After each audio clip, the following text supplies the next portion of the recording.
Bismillahirrahmanirrahim. وَبَشِّرِ الصَّابِرِينَ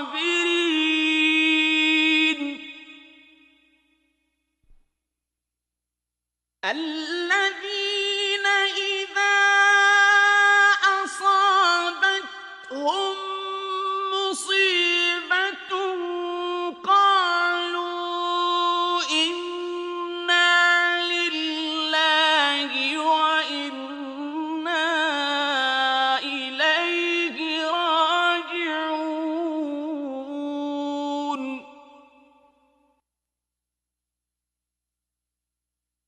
أولئك عليهم صلوات من ربهم ورحمة وأولئك هم المهتدون.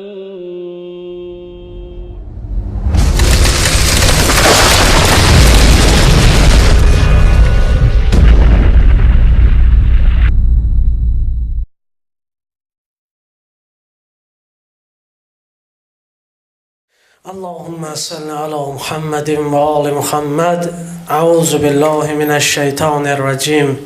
بسم الله الرحمن الرحيم. وبه نستعين وهو خير ناصر ومعين. ثم الصلاة والسلام على أشرف الأنبياء والمرسلين سيدنا ونبينا وحبيب قلوبنا وشفيع ذنوبنا وطبيب نفوسنا أبي القاسم محمد. اللهم صل على محمد وآل محمد وآله الطيبين الطاهرين ولعنة الله على أعدائهم أجمعين من الآن إلى قيام يوم الدين. السلام عليك يا أبا عبد الله وعلى الأرواح التي حلت بفنائك. عليك مني سلام الله أبدا ما بقيت وبقي الليل والنهار ولا جعله الله آخر العهد مني لزيارتكم.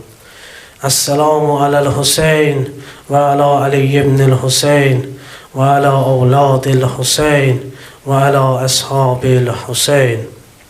أما بعد، قال الله الحكيم في كتاب الكريم بعد بسم الله الرحمن الرحيم: ولا تحسبن الذين قتلوا في سبيل الله أمواتا بل أحياء عند ربهم يرزقون. صدق الله العلي العظيم. اللهم صل على محمد وآل محمد. اللهم صل على محمد وآل محمد. اللهم صل على محمد وآل محمد. Allah bu əzadarlığımızı qəbul etsin inşallah. Amin.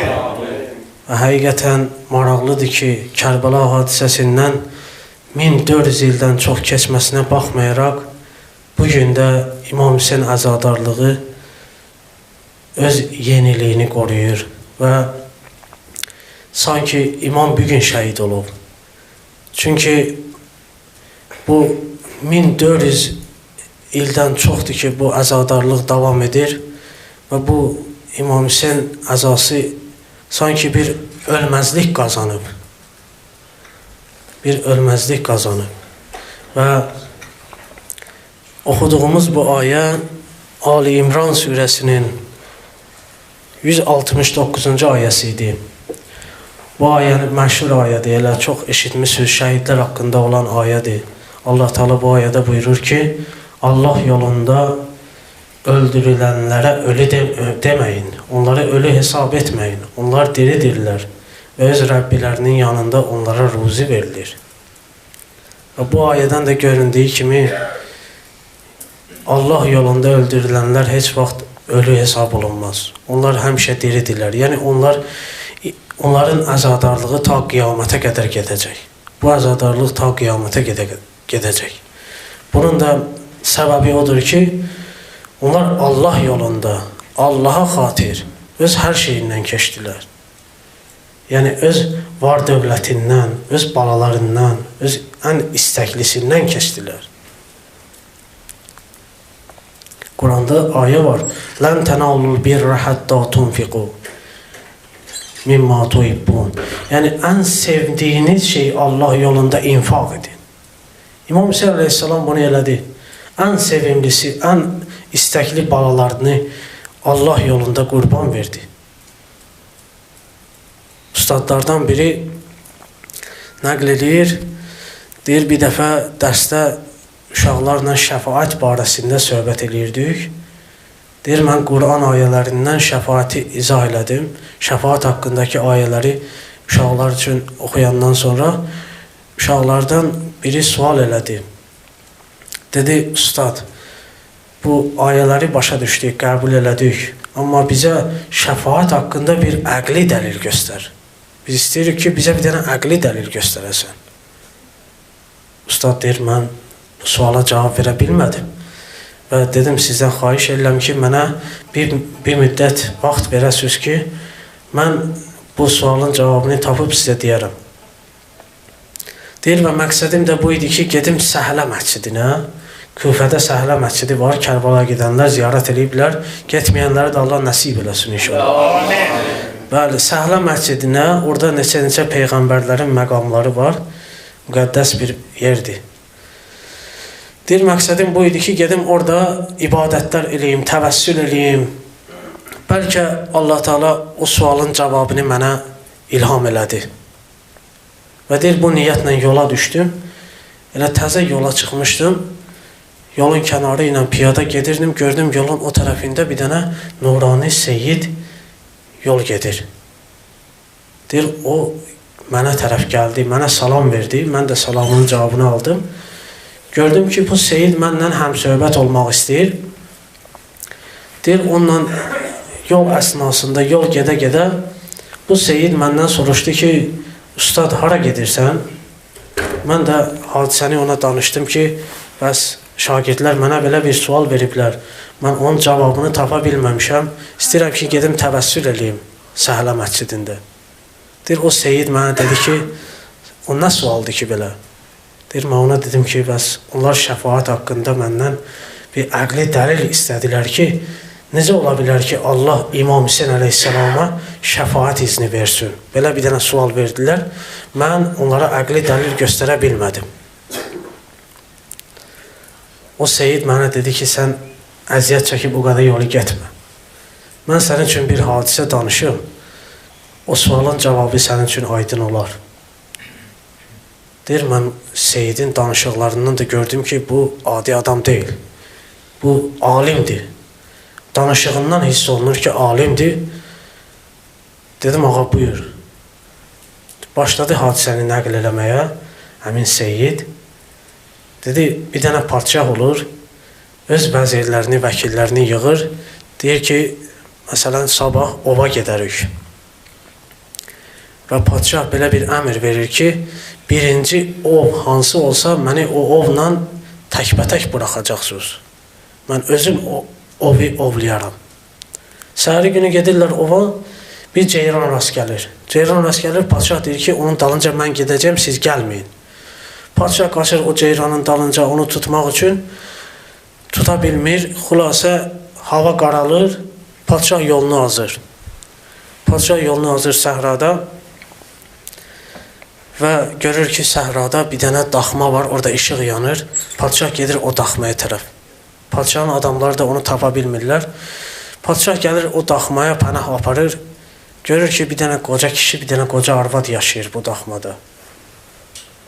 Və onlar görürlər ki, bir dənə Allah qonağı gəlib. Və ona hörmətlə, izzətlə, ehtiram göstərirlər. Buyur, gəl, otur, əyləş. Bunların da kasıbdırlar. Bir dənə qoca kişidir, bir dənə qoca arvad kasıbdırlar, heç nə yoxdurlar. Bir dənə keçiləri var idi. Bir dənə keçiləri vardı. İndi bu kişi ilə arvad öz aralarında məsləhət eləyirlər ki, bəs bu Allah qonağıdır, azdır, buna yemək vermək lazımdır.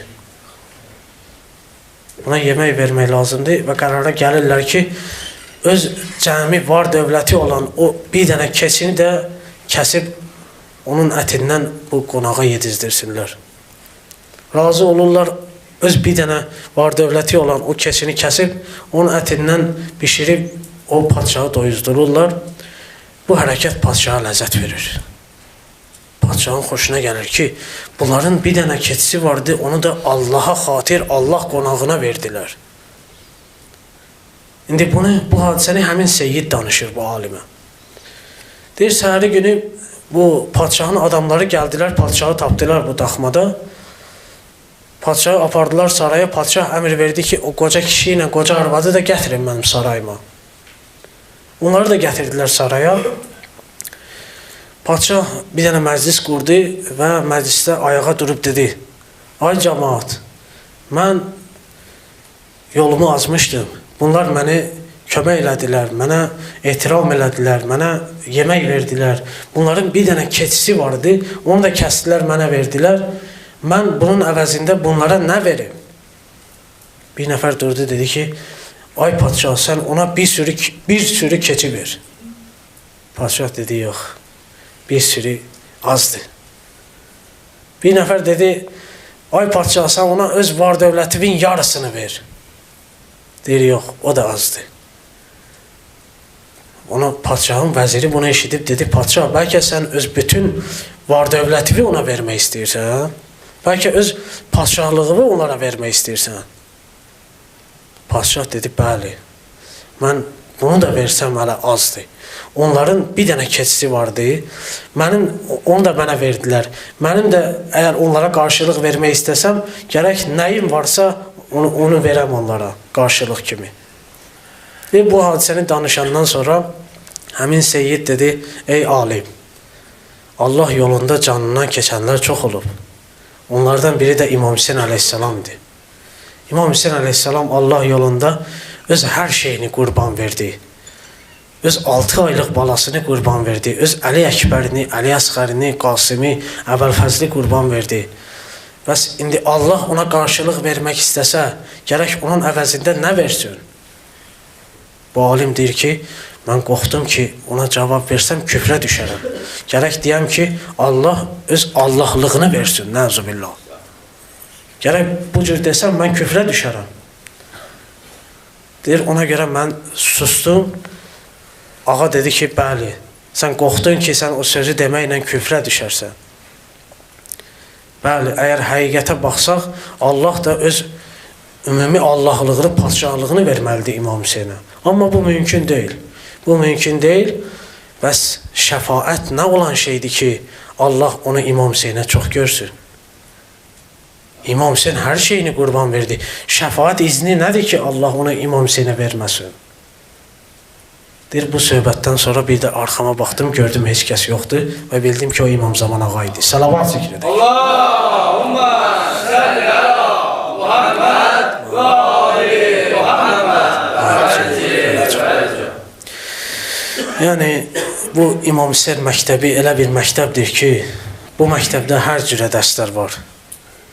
Bəziləri sual verirlər ki, siz niyə İmam Hüseyin məktəbi deyirsiniz? Niyə məktəb deyirsiniz? Biz onların cavabında deyirik ki, bu məktəb, ona görə deyirik ki, bu məktəbdə elə dərslər var ki, sən dünyanın heç bir universitetində, heç bir məktəbində bu dərsləri tapa bilmərsən. Məsələn, İmam Hüseyin məktəbində vəfa var, İmam Hüseyin məktəbində sədaqət var, İmam Hüseyin məktəbində şücaət var, İmam Hüseyin məktəbində qeyrət var. Sən bu dərsləri sən heç bir məktəbdə tapa bilmərsən. Bu dərslər yalnız İmam Hüseyin məktəbində cəm olub. İmam Hüseyin əleyhissalam bizə öyrətdi ki, zillətə tabi olma. Azadlığı İmam Hüseyin bizə öyrətdi. Azadlıq məktəbinin bünövrəsini qoydu İmam Hüseyin əleyhissalam. Hətta digər dindən olanlar da İmam Hüseyin məktəbindən dərs alıblar. Qeyri-İslami dindən olanlar.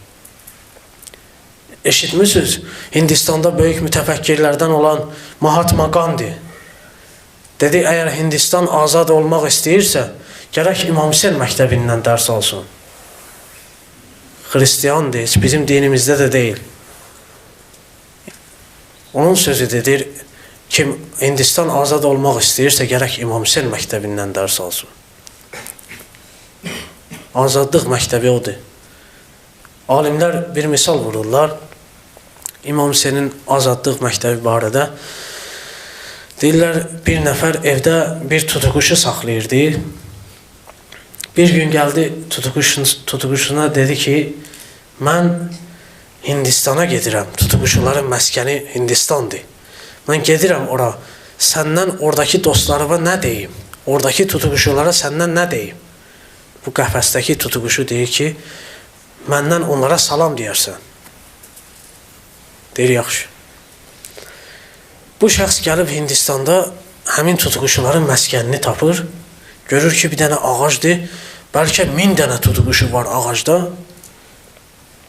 və bu deyir ki, ay tutuquşular, mənim evdə qəfəsdə bir tutuquşum var, o sizə salam göndərdi.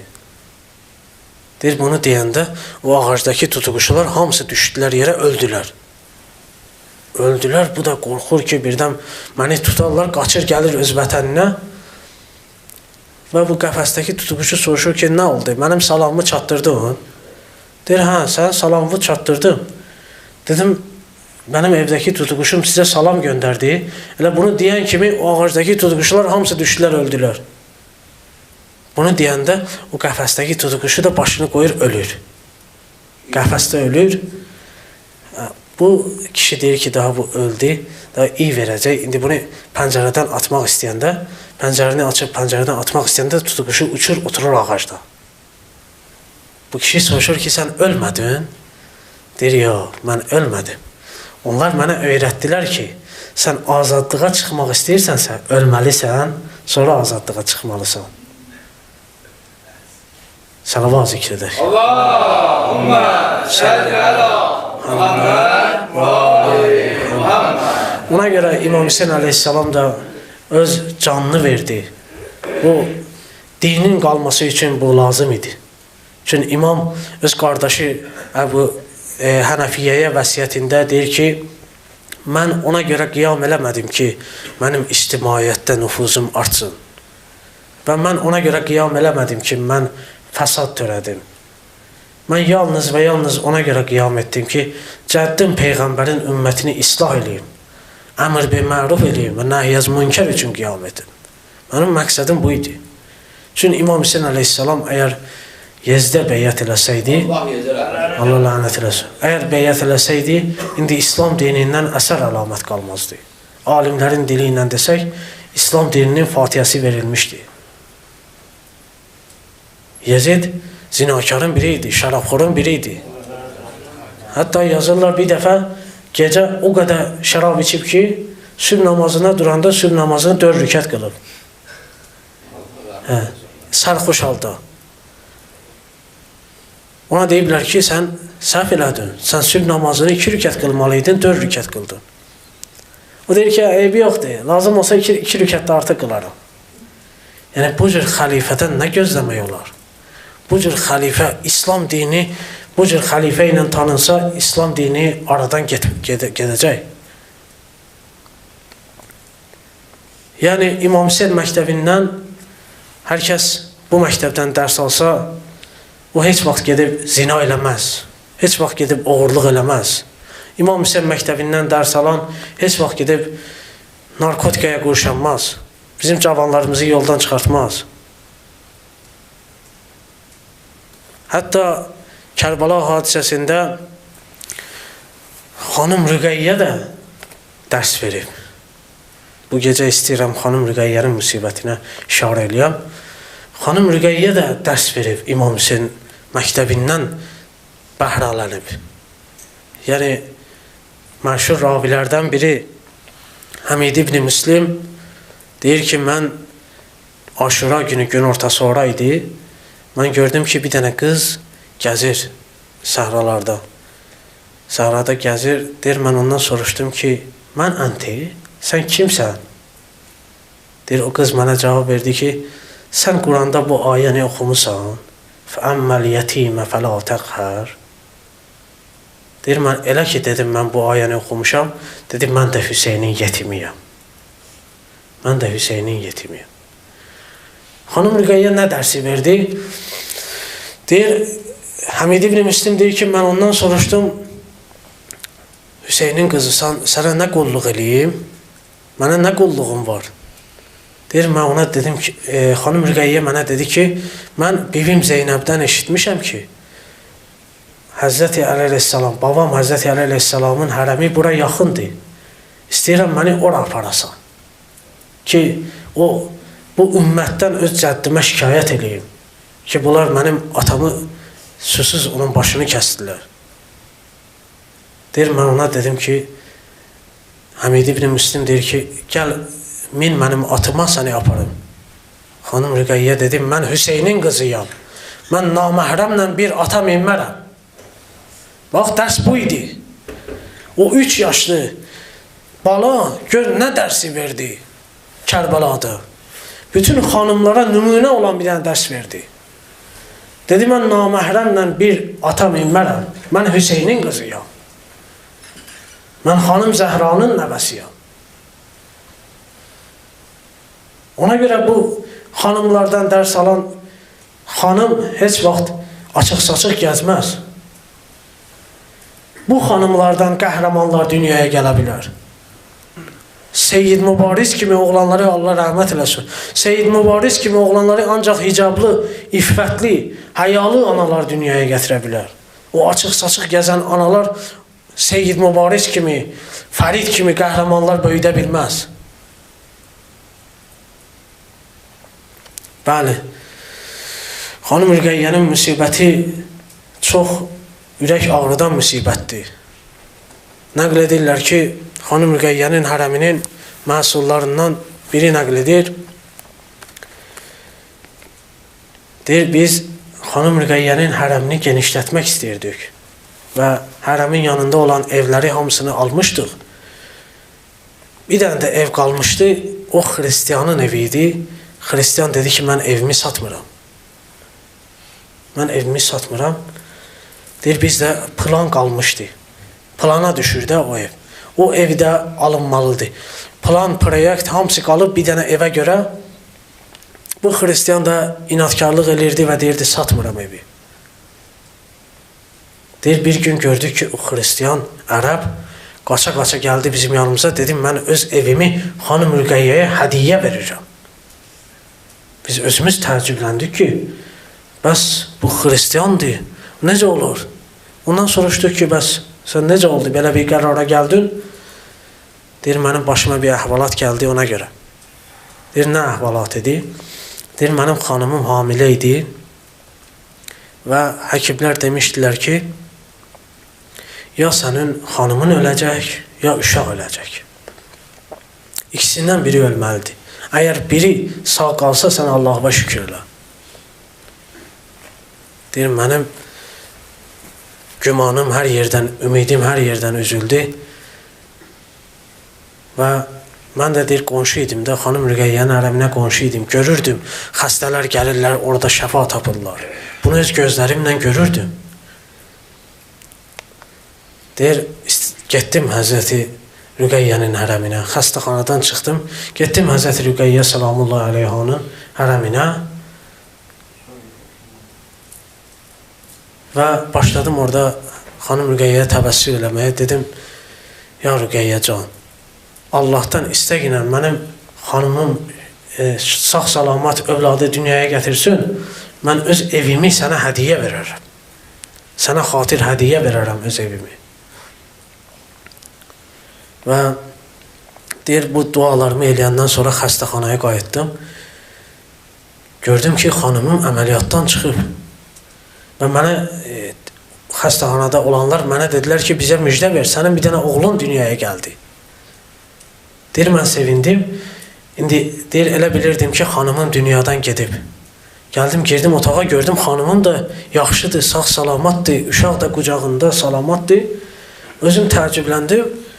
Dedim, bəs xanımım mənə dedi ki, sən haradaydın? Sən məni bu çətin vəziyyətdə qoyub hara getmişdin?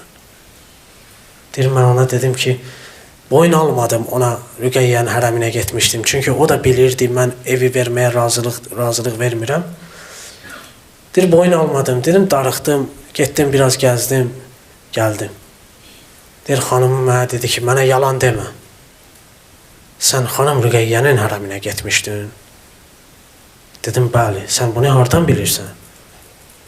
Deyir, sən gedəndən sonra bir dənə balaca xanım gəldi mənim yanıma. Dedi, Allah sənə şəfa verəcək və övladın sağ-salamat dünyaya gələcək. Amma bir xahişim var ki, o uşağın adını Hüseyn qoyasınız. Salavat zikr edək. Allahümme salli ala Muhammed və ali Muhammed. Yəni, bu cür möcüzələr xanım Rüqəyyənin hərəmində çox olub. Şam şəhərində Seyyid İbrahim var idi. Məşhur əhvalatdır, təqribən 100 ildən qabaq olub bu əhvalat. Şam şəhərində Seyyid İbrahim yaşayırdı. Seyyid İbrahimin 3 dənə qızı var idi. Bir gecə Seyyid İbrahimin böyük qızı yuxuda xanım Rüqəyyəni görür. Xanım Rüqəyyə o qıza deyir ki, yuxuda ona deyir ki, öz atama deyinən, yeraltı sular gəlir mənim qəbrimə axır. Gəlsin mənim qəbrimi açsın, təmizləsin. Yuxuda qız bu yuxunu görəndən sonra gəlir atasına danışır. Atası deyir ki, yuxudur da, əhəmiyyət vermir. İkinci gün bunun ortancıl qızı eyni yuxunu görür.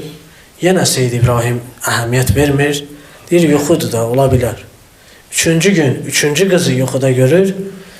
Yenə əhəmiyyət vermir. Nəhayət, Seyyid İbrahim özü gecə yuxuda görür ki, xanım Rüqəyyə ona deyir ki, ay Seyyid, mən sənə xəbər elədim axı, gəl mənim qəbrimi təmizlə. Mənim qəbrimə yeraltı sular axır. Niyə gəlmirsən? Deyir, mən bu yuxudan oyandım, dəfələrlə deyir, mən bu yuxunu gördüm və daha dayana bilmədim. Dayana bilmədim, o vaxtın alimlərini yığdım. Əhl-i sünnə alimləri, əhl-i şiə alimləri, hamısını yığdım ki, bəs mən belə bir yuxu görmüşəm. Bu özdə yuxu deyil bu. Bu yuxu deyil, dəfələrlə mən görmüşəm bunu. Deyir, o alimlərlə razılaşdıq və alimlər dedilər ki, gedək qəbri açaq, təmizləyək. Və dedilər ki, o qəbrin zərihin açarı kimdə açılsa, o girəcək, qəbri açacaq. Alimlər hamısı yoxladılar, heç birində açılmadı. Seyyid İbrahim gəldi, qapını açanda qapı açıldı. Seyyid İbrahim daxil oldu ora, deyir, qəbri açanda, necə ki, o xanım Rüqəyyəni 1400 il əvvəl, necə ki, qara çadıraya bükmüşdülər, gördülər, elənçi də qəbirdədir. Seyyid İbrahim götürdü onu qucağına. Seyyid İbrahim deyir, mənə çox dedilər ki, gəl bir dənə yer düzəldək, xanım Rüqəyyəni qoy ora. Deyir, mən dedim ki, yox, mən onu yerə qoymaram. Bu bala öz başını daşlar üstə çox qoyur. Bu bala öz başını isti səhrada tikanlar üstə çox qoyur. Mən bunu yerə qoya bilmərəm.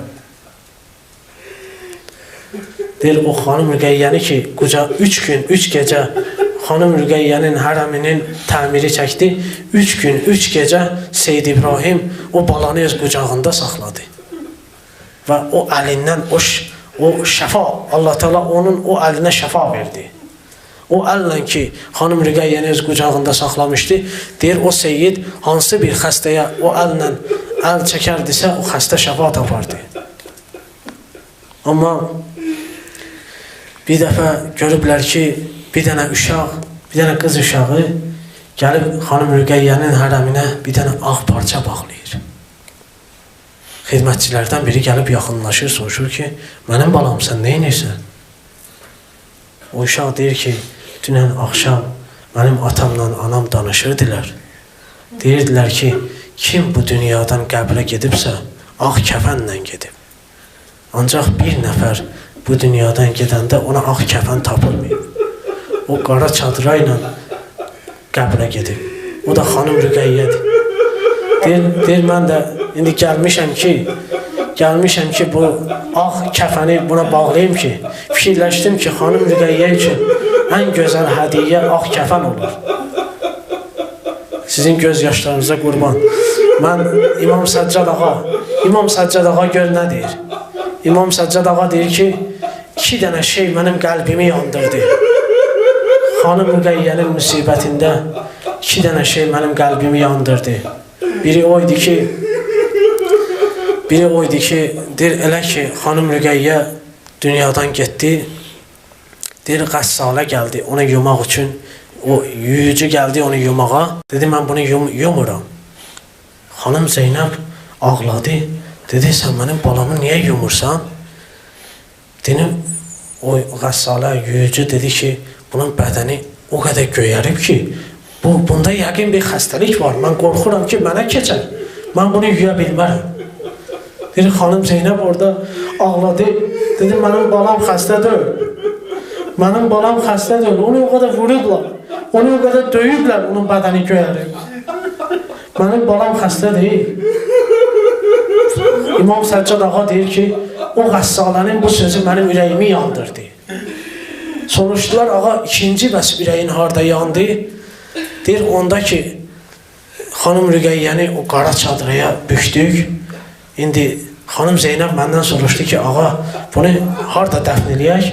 Deyir, mən dedim ki, öləni qəbristanlığa apararlar da, aparaq qəbristanlığa dəfn eləyək. Deyir, elə ki, qəbristanlığa aparanda gördük Şamın cəmaatı bizim qabağımızı kəstilər. İmam Səccad ağa deyir, mən onlara dedim ki, indi nə istəyirsiniz bizdən? İndi də nə istəyirsiniz bizdən? Bizdən əl çəkmirsiniz, yenə nə istəyirsiniz? Deyir, bu Şam cəmaatı dedilər ki, biz qoymarıq siz o 3 başlı balanı bizim qəbristanlıqda dəfn eləyəsiniz. Bizə deyiblər ki, siz xaricisiniz. Biz qoymarıq siz onu bizim müsəlman qəbristanlığında dəfn eləyəsiniz. İmam deyir ki, orada mənim ürəyim yandı. Amma o gecə ki, xanım Rüqəyyə öz atasını yuxuda gördü, Yezid eşitdi ki, bir nalə səsləri gəlir. Kobudcasına dedi, nədir bu səs gəlir? Deyir, Hüseynin bir dənə qızı var, 3 yaşlı qızı var. O bu gecə atasını yuxuda görüb, ona görə ağlayır. Və kobudcasına dedi ki, gedin atasının başını verin ona. İndi təsəvvür elə, bir 3 yaşlı balaya atasının kəsilmiş başını verəndə o qız nə hala gəlir? Amma tarix yazır ki, xanım Rüqəyyə başı aldı qucağına, qorxmadı. Və dodaqlarını qoydu, atasının dodaqlarına başladı ağlamağa.